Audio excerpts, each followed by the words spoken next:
My name's Gavin Haverstick with Haverstick Designs. We're the acoustical consultant on this project. We're here with Josh. Hey, Gavin. Yeah, good to see you again. We're in your basement, in a boxing ring. So when I moved back to Columbus, I wanted a place that I didn't have to leave the house. If I didn't have a boxing ring here, I would have to leave the house. So put in a boxing ring. It's right outside of the studio. So excited to see it done. You know, we've been involved in the project for a while and kind of going through different options and design elements. It started all with TJ from NEAT. You know, he got us involved in the project and introduced me to you, and kind of started from there. Josh, you and I go way back. We've been working together for roughly 10 years. You lived in Columbus for your entire childhood, correct? Yeah, I was born and raised in Columbus, and then I met a girl, and she lived in LA. I'd never lived outside of Columbus. I never really planned on moving. I finally went to a place that I felt like maybe I would enjoy more than Columbus. We're back at home for you. And what's interesting is there's not a ton of recording facilities around here. So how do you feel about having a remote session or a remote place to record, such as Columbus? One of the big things that made me feel comfortable moving back here from LA is the ability to work totally remotely. When I was living in Los Angeles and Tyler, my bandmate, was living here in Columbus, we worked on an entire record from across the country. As I get older and as I, have my wife and a dog, it's nice to be around. It's nice to kind of just take care of the things that I need to from home. Not only did I leave LA and some of the work opportunities there, or fun opportunities, collaborations with friends, whatever. My wife also, she does acting. After any TV show or movie is done, there's a process called ADR. It's either replacing dialogue or adding dialogue after everything's been shot. Sometimes they'll change a line completely once everything's done, and the actor will have to go into a studio and re-record these lines. Since we've moved here, she's actually had to fly somewhere else once or twice to record these things. But I wanted to be able to have the ability and the control to do all of that in here as well. Right. Debbie does a podcast, and so we would record that in the studio in LA. And so let's create an opportunity to record a podcast here, and maybe even do video podcasts. We had the opportunity to personalize the studio in every way to make it functional for you and your needs, and it's great that it's a tracking room for drums. We made it set up so we could do ADR, and then also the podcast in the back wall. I know when you had called me and we started talking about the personal nature of the room, you kept sending images from Instagram. You're like, Hey, I like this component, I like this element. And then before I knew it, my whole Explore page was just studios and golden retrievers. Gavin and I have been working together for years, and one thing I love on an artist side is he goes off of the personal requests of whoever we're working with. In working with you, I realized instantly with the aesthetic nature that we were going for, that we needed someone with Gavin's personal touch. So Gavin had came in, and I think Gavin and you had actually went through a couple homes prior to when you had purchased this one. Yeah, we looked at a couple houses. Weirdly enough, there was a bunch of septic lines on the areas that we were trying to build a studio, and nothing really worked out. And then we found this space, and I know that initially we talked about building an external structure here, and then that kind of evolved because we were just like, well, there's kind of plenty of space inside here. There's like a kid's playroom in there, and then this room, oddly enough, had a drum set in it when we came to, Debbie and I walked through the house the first time. There wasn't a whole lot of design changes. We came up with an initial concept. You wanted a control room, a drum room, and a vocal booth, and it just kind of fit like a puzzle in there. It was really, really nice. I actually didn't really even want a vocal booth at first, but it kind of just found its place. I think that's the cool part about collaborating with you is I think that you brought some things to my attention, first of all, and then just kind of threw out some options that I didn't even know were possible, like that little nook that kind of already existed, becoming a vocal booth, which has also since become my brother's office and gaming area. So what were, you'd say, your goals for the studio as far as the look and feel? And we always like to try to tailor things towards our clients that we work with, and it's a very iterative process in the design, but what were some of the things you were looking for? I was kind of against windows in a studio for a while because I just I want to create my own, like how I want to feel, whether that's really bright lights or more dimmed and kind of just a lower energy. And then I actually was talking to Tyler, my bandmate, who at the time was in the process of moving studios from his basement into another building, strictly because of windows. Really the biggest reason was to get more natural light in there. I think I was kind of just like, hey, let's leave the windows, let's have the option to have some natural light in and maybe get some, some shades that can block out the sun if we need to.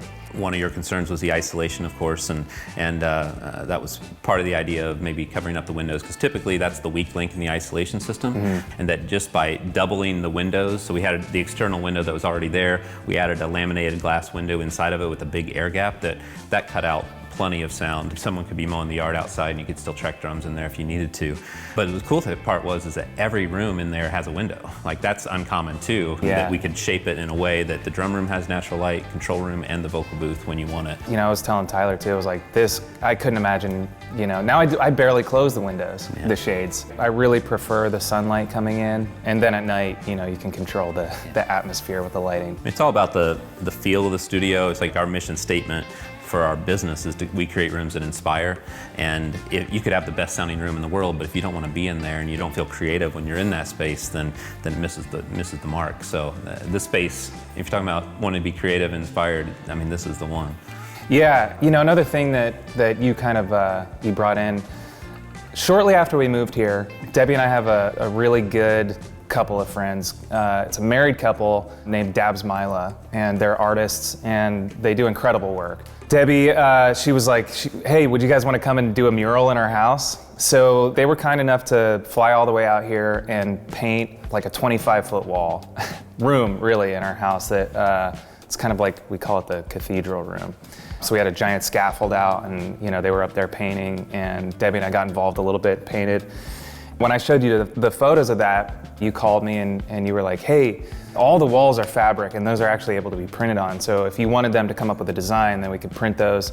And what's really cool too is that the back wall of the drum room is the same wall that cathedral is, that goes straight up. And so the mural basically goes all the way down. So they designed the walls in the drum room that live behind the drums. I mean, they're just like amazing artists, obviously, and to have that, I mean, that's unique. You'll never see that in another studio. Having that right in your drum room is pretty awesome. Talk about a little bit of the workflow that you have as far as why it was important for this studio to be able to be operated just you in the room alone. Man, some of these studio sessions that I've been in, I'll kind of sit down at the drums. This is for each song. Producer and engineer are in the other room, and hey, give me the kick drum, and I'm just on the kick drum for 20 minutes. Give me the snare. I hit the snare 1,000 times. And there's an art to that, and there's there's kind of really getting those tones dialed in and sounding really good. But there's something about it for me that I already feel kind of mentally and physically exhausted by the time it's even time to start tracking. So the idea that I can come down here and just hit record and play immediately, it frees me up a little bit, and it kind of feels a lot less daunting to kind of get kind of a session going, because I can be upstairs and think of something and then just kind of come down here and record it and know that it's going to sound good, but more important, I can do it immediately. Right. Now that was one of the things I focus on most in designing a studio, is making it so the artist can get the pen to the paper as quickly and as efficiently as possible without putting a ton of obstacles in the way of that process. Let's talk a little bit about the isolation piece, because all the construction is focused on trying to isolate the room. Like, if you didn't care at all about isolation, we could just throw up some standard walls and call it a day. But I know initially we were talking to Debbie, and she's like, no, don't isolate it. Like, I'd like to hear the drums and feel the music in the house. But you kind of had a different take on that. Yeah, she loves having people around. She loves the energy of humans being around and in a house, and so we have people over here all the time. So she was always like, oh, it's fine, you just play the drums and I don't care. And actually during the construction part of this, I had to put my drums in a different room that had no isolation. She was telling the truth, she didn't care. But for me, for some reason, I've always been self-conscious about how loud they are and how all the people around me are affected. So I was like, okay, fine. Let's have it as isolated as we can, but if there's still some bleed, then that's fine. She can hear the drums while I'm recording. And so that's when I think we kind of started having those conversations on how isolated do we want it. You know, there was like things that I didn't even think about, like, hey, we got to take out all the ducts in here, the HVAC and the vents and stuff, because sound travels through that all throughout the house. When we're working with clients, sound isolation is so subjective. Just like you said, Debbie thought one way, you thought another way. And when you start talking about STC numbers, transmission loss, things like that, people's eyes glaze over and they're like, I don't know what that means. So we created this sound isolation simulator, which we helped you with as well, where we could give you an audio sample of what it would sound like inside the room and outside of the room. And that helped us make some decisions, some value engineering too, just like, hey, we could take a layer of drywall off, or we could use these clips instead of these, and gives you an expectation of what it's going to be like when it's done. Yeah, and I remember you coming over here and bringing a giant speaker and playing, here's what it'll sound like with no isolation, here's what we can get it to sound like. But then also, I remember at one point amending that, where we realized that we had a little bit of extra height that we could get from the drum room ceiling. I remember you kind of changed the simulation and kind of just showed, hey, if we took the extra height, this is what it would sound like, and here's what it would sound like if we, you know. So ultimately, you're right, that helped make decisions kind of on the fly too. Let's talk a little bit about some of the aesthetic decisions, because again, that's what makes the room what it is. You know, there's so many different rooms out there and different styles and feels, and you sent us some inspiration shots, and then we started going to work with some renderings of the room. Tell us about that process. When you saw the first rendering, like, what was that like for you? When you're building a custom space, how do you begin kind of imagining that? You know, we had some pretty detailed conversations, and then I remember you sending over the rendering. It was unbelievable how realistic it looked. It's really nice to have that to kind of work off of, I think. It was interesting how it evolved aesthetically as well into the colorful space that it is, because a lot of those, if we pull back up some of those reference sort of like Instagram photos, they were much darker. I didn't know how any of this worked either. I'm like, so what's Charlie gonna come in, or what's Gavin gonna come in and cut down my walls, or like put up walls? And so then we realized that Gavin's kind of the mastermind behind, you know, the kind of the architect of the whole thing. And then we need a contractor to come in and follow those blueprints and those plans that Gavin came up with. So I knew somebody that knew somebody, and he came out and kind of like took a look, and he was like, yeah, I think we could do this. And then my uncle recommended another guy who came in, and so I'm like, well, now there's two guys who seem like they could totally get it done. And this guy Charlie came in, and he was beyond thorough. He was like, why don't I come in and I'll just kind of poke around in this, you know, kind of cut some holes and make sure there's no like major structural things that would prevent breaking down walls or adding walls or whatever. He's like, I'll just come in and do that for free. In doing so, it kind of revealed that there was a structural column that was going to be exposed. This whole wall actually behind us came out. And then we pulled it out, you know, like a foot or two to create some extra space and put a little angle in it for acoustics. And I remember thinking, I guess that's fine, but now we've just got this pole here in the room. And so Debbie was just, you know, she was the one, she's like, well, let's just paint it red. I don't know, let's just paint it red. So we paint it red, and then we'll put our friends' stickers all over it. And then interestingly, that red pole then kind of dictated the vibe of the room. You know, we painted a window red. She got a red gumball machine for the room. And then I think even sending Dabs Myla some of the reference stuff, even that art was a little bit dictated by that. Debbie was so great to work with, because she had just cool ideas left and right. And just, yeah, every little thing is thought out and it's intentional, and you can tell that it's you. You know, that's the big thing I like, is like when we do studios, we're not designing them for us. You're the one that's gonna be in them for long hours, and it definitely feels like you guys in there. It was helpful having kind of her insight and her help kind of, you know, pulling some of those details together.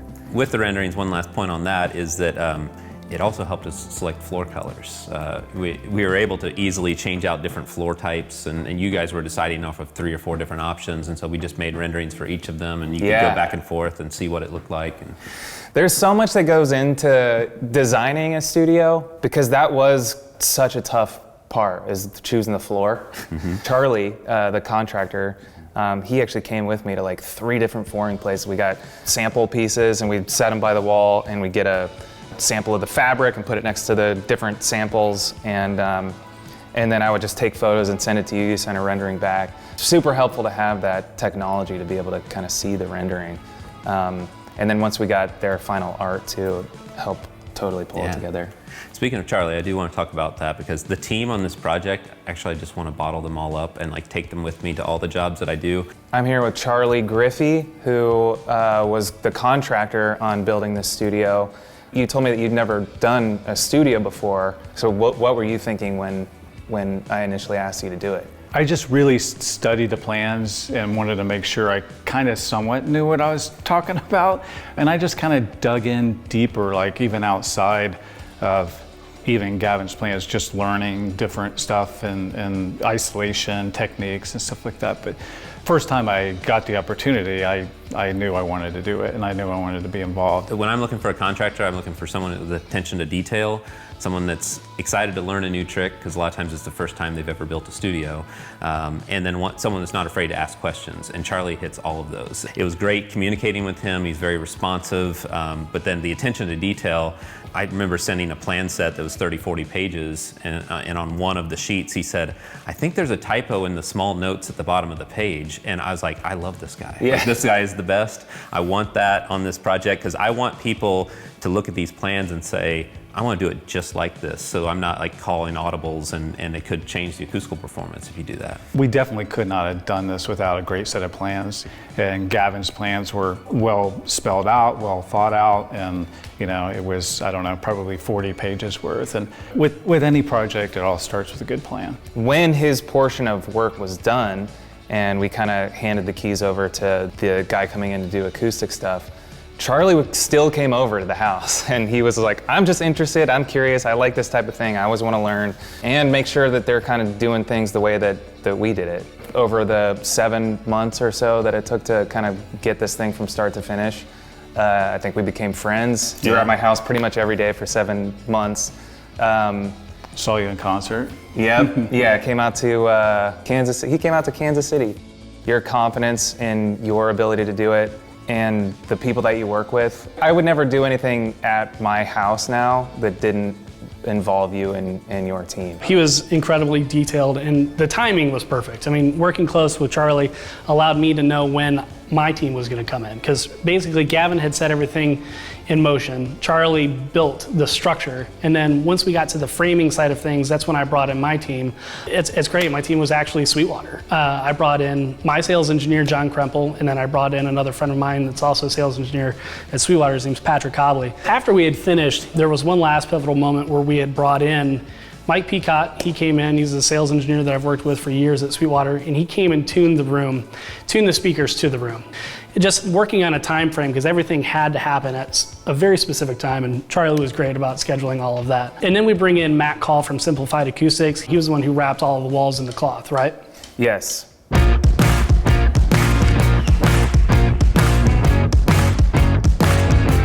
We're here in the control room. We're going to talk about some of the acoustical details that went into this design. Obviously, the first thing you see is the aesthetics.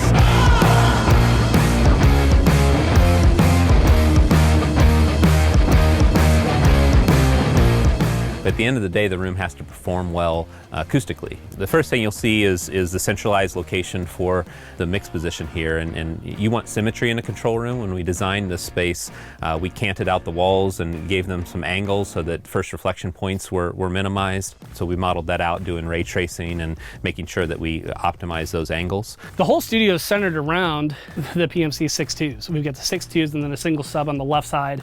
Let's dive into why I specifically chose the PMC 6.2s. A, fantastic sounding speakers, but B, the thing that was most compelling for me is actually have digital control via its built-in DSP into this room. So if you were to have friends over and management, label, whoever to come over and listen to music, we wanted to heighten their experience. So inside of the DSP, inside of the speakers, we created a curve, an EQ curve, if you will, to shoot differently so it reaches the couch and is just more of a heightened experience. And then we also wanted to get the acoustical treatment symmetrical as much as we could with these vertical bass traps in black here in the corners of the front of the room and then also in the back of the room. Visually, it looks like there's all one thickness to some of these things, but those corner traps are 2 to 3 feet deep.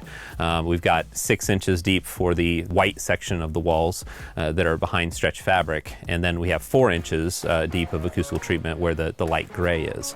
Having that does 2 things. The extra thickness is at ear level, which will help us with axial modes and some of the different acoustical challenges that we have, but it also gave us a place to hide the LED lighting. On the back wall here, we've got a QRD diffuser that actually we designed it, but Griffey Construction did all of the construction of it.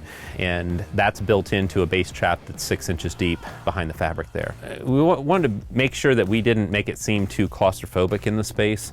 So the ceiling clouds, they are about 6 inches deep, which is great to help with some of the low end, but they're attached directly to the ceiling here in the control room. In the drum room, our clouds in there are hung down so we could put LED lighting behind them, but these are flush up against the ceiling because there's so many other LED elements in the room. There's also a soffit base trap that goes around the room in black. And it's a way that we're able to put recessed lighting in the room, but it doesn't go through the isolation layers. Since sound isolation was so important, we wanted to make sure that we didn't compromise that by poking a bunch of holes in it. These fabric-covered soffit base traps have insulation in them, and it's a great way to handle tangential modes in the room. It also gave us the opportunity to put our mini split system directly into the base trap. We have those in all 3 rooms, and it allows us to heat and cool the rooms without having the traditional ductwork that would be associated with a normal home, and we didn't want that sound to just bleed out. This vocal booth here that we have, it's meant to be very dead as compared to the drum room that has more liveliness to it. But then there's also this custom fiber optic ceiling that's in there. Simplified Acoustics, Matt Call and his crew specialize in doing these ceilings. The fiber optic strands are cut at different heights so that when it's dark in there, you actually see some depth to the stars versus them all being at one single height. So that's a really cool element in that space. So over here we've got the window to the outside. There's an exterior pane of glass, but remember we angled the walls here, so it creates quite a bit of an air gap. Which is great for sound isolation, because the best sound isolation you get is when you have 2 sets of mass separated by a big airspace, and so we get that here. And then this glass that's on the inside here is laminated glass, and it's 5/8 inch thick and blocks a lot of sound because of the lamination process is better than plate glass or insulated glass and things like that. In any studio, we have to get audio to and from the different rooms, and you have to do it in a careful manner because trying to isolate a room is like trying to waterproof a room. It needs to be as airtight as possible.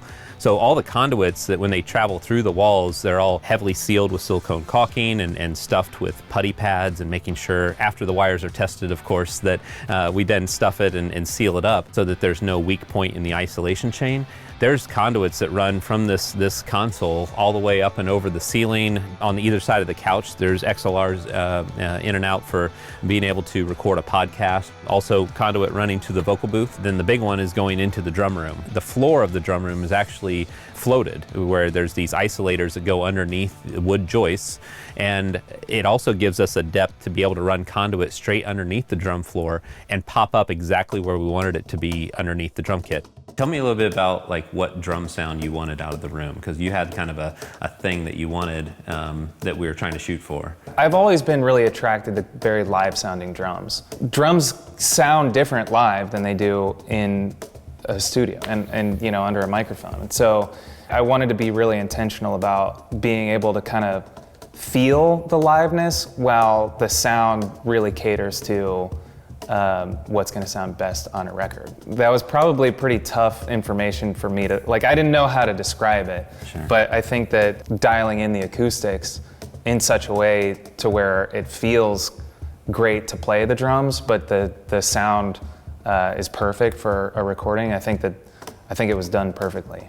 All right, so we're outside of the drum room right now. Talk a little bit about the isolation that went into this before, but Kinetics Noise Control provided a lot of products as far as resilient clips and channel systems and isolation pieces that went underneath the wall plates. And then we also have these huge heavy doors. They're about 400 or 500 pounds a piece. You have to have a good door in order to make the whole system work. And so you get crazy isolation out of this, he can be playing in there, and so we're gonna check it out right now.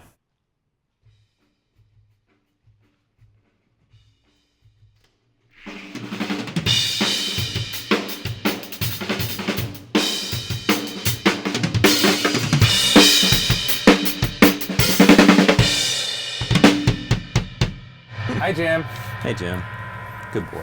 All right, we're here in the drum room with Josh and just going to talk through some of the acoustical elements because it's kind of a unique shaped room to start with. It's a kind of an octagon shape, but we were able to combat that with acoustical treatment. And a lot of it's hidden behind this fabric. Behind there, it's at least 4 inches thick everywhere, and it's got a combination of absorption, some diffusion, some hybrid products that have a perforated facing to it to increase low frequency absorption but not make it too dead sounding. Some of the diffusive elements like on the ceiling here, it's really cool because he was able to custom fit it in the opening that we have because we have a soffit bass trap around the entire perimeter that's behind the fabric. There's pegboard that allows some energy to come back to the room, and then this fits perfectly within that. Along with the clouds, that's actually custom printed fabric to match the colors of the artwork, and that got printed and then stretched into a bass trap there that's 6 inches deep, hanging above the drums. We also have these Flex 48s here in the corner. This corner was always a little awkward acoustically. There wasn't enough room to really do some bass trapping, and then we also couldn't treat it because of sight lines here. So these Flex 48s from Acoustical Fulfillment, they absorb low frequencies really well, but then they scatter mids and highs so they don't make it sound too dead. You can actually pop these shields out and it just becomes an absorber. So you can actually tailor the room to sound differently when you want it to. The cable structure and cable management in this whole studio is actually underneath the rug. There's floor pockets to the right and left of the kick drum. And speaking on drums, I guess let's touch on the cathedral room real quick. We ran a W2 mass connect. It's just a multi-pin cable that drops down into the studio. So if you wanted a more live environment and to put mics around the house and capture unique drum sounds, what we actually have is another space above that we can track. Everything runs down to the studio, but we can put another drum set upstairs. And there's also an acoustic piano up there that Debbie's had for years and years. There's a little line of cables that go right there, but other than that, you won't see any other cables going around here. There's literally 3 mic stands, if you include this sub kick. Right. The idea is you kind of just walk in and you walk straight to the drums and you don't have to step over any cables. You don't have to duck under any boom mics or anything like that. And it's very neat. Very neat. I love that. And obviously, we can't not talk about the SJC Drum Kit. Yeah. Amazing custom work that was done. For this one, I kind of wanted it to just be a very specific, this room only drum set. This will never go on tour. It's probably never really going to leave this room. So Mike from SJC I've been working with since 2012. So anytime I have any idea for a drum set, I'll get on the phone with him and then he usually elevates it to the next level. Yeah, he sure did. My wife, Debbie, has always loved the idea of a tree house. We kind of look at this house as a bit of a tree house in a way. I proposed to her in a tree house in New Zealand, and so she loves kind of just that idea. And so I was like, what if we did a tree-themed drum kit? That was kind of just like mostly natural wood, just felt like all the drums were tree stumps, whatever. I sent over a couple of references. Again, he took it to the next level. This is actually a solid piece of wood right here, which, like, you would think wouldn't sound good, but when you play it and record it, it sounds awesome. When Debbie and I when we were first dating, I went to go see where she went to high school in Dallas. Mm-hmm. I etched in a bench there, JD or J&D. Mm-hmm. So I sent a photo of that, and then they kind of like engraved some of that on there. They got a little gym badge on there, the dog. It's so amazing. They got this kind of like moss and leaves around there. The throne is basically a tree stump that's adjustable. You can adjust the height. I've never seen anything like that either. It's amazing. Like it's every little element and all the attention to detail. It's like, I mean, no one will ever have a kit like that again. It's awesome. I think it looks amazing in here. I think especially with the artwork, it feels like nature. Yeah. I think the tree kind of fits right in that world and that environment, and it sounds great. It sounds great. You mind playing a little bit for us? Yeah, I'll play a little bit.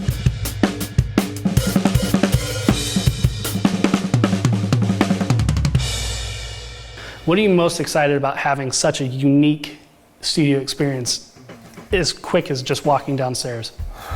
Well, I feel lucky. Like I said, I started playing drums walking to the music store. It's probably a 15-minute walk from my parents' house, and I did that every day for about a year. And then I played in their basement. And so to have a place at my house that I can just play drums at any time of the day, I feel really lucky to have that. I think about it all the time. I'm really excited to see it come to fruition. At one point it was just 2D plans, and then it became renderings, and then it became actual construction, and you're just a joy to work with as well. Like, as far as the team and wanting to bottle that up, I could bottle you up as a client. You know, like, you're very easygoing, communicates great throughout the project, and just is a joy, man. Thanks so much. Thank you. Appreciate it. Yeah, thanks.